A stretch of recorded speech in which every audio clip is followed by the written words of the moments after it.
Jésus-Christ, la délivrance de la RDC, vous apporte un message. Dans la suite de la lettre 005, La perturbation du système.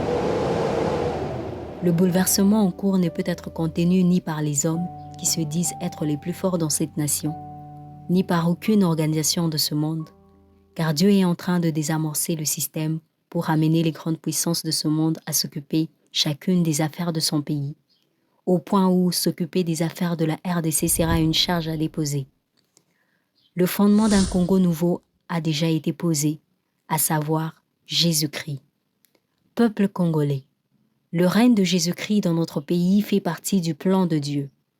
Comme c'est Dieu qui est à la base de ce bouleversement, les fétiches, la magie, l'occultisme et les choses semblables ne délivreront pas ceux qui s'y sont appuyés.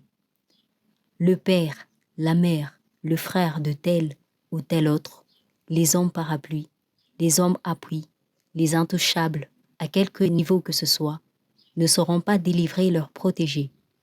Ésaïe 31, 1 à 3 nous en dit plus.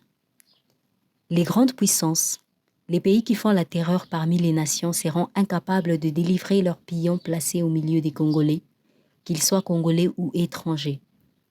Dans ce divin bouleversement, les ennemis du Congo et des Congolais vont s'autodétruire. Dans cette tempête envoyée par Dieu dans cette nation, il y en a qui ne supporteront pas de rester sur le sol congolais. Le soleil et l'air de ce pays pour eux seront comme un feu ardent, à cause de la présence manifeste de Jésus-Christ. Le peuple congolais a demandé la justice, tout le monde a proclamé le temps de la justice, et cela de la base jusqu'au sommet, toutes les bouches ont déclaré le droit. Mais sachant que la justice de Dieu commence dans sa maison, ici même dans le pays qu'il s'est choisi.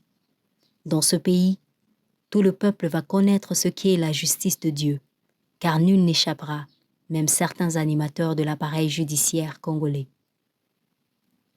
C'est le temps de la vraie justice, une justice équitable, où le coupable ne sera pas innocenté, où l'innocent ne pourra être déclaré coupable.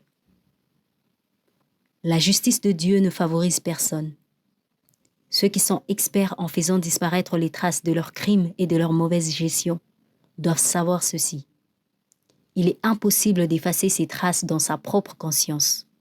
Vous ne pouvez pas nettoyer le sang que vous avez versé sur vos mains. Qui sont censés bâtir ce Congo nouveau?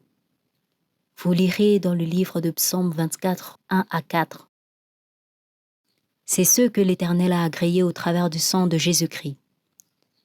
Au nom de la justice divine, ceux qui ont subi l'injustice, l'emprisonnement, le licenciement, la trahison des hommes forts et puissants de ce pays, comme Joseph dans la prison de Potiphar, Dieu va les délivrer.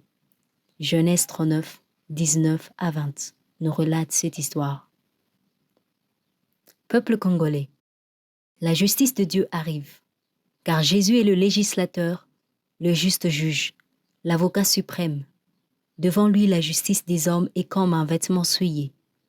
Vous qui pratiquez l'injustice, la corruption, vous qui avez le sang innocent sur vos mains, vous qui avez participé à la destruction et la vente de ce pays, où que vous soyez, répentez-vous, répentez-vous, répentez-vous, car le règne de Jésus-Christ est prêt à être manifesté dans ce pays. Fuyez la colère de Dieu, répentez-vous, humiliez vos cœurs. Dans ce bouleversement, l'argent ne sauvera personne, car l'auteur de tout, c'est le Dieu incorruptible.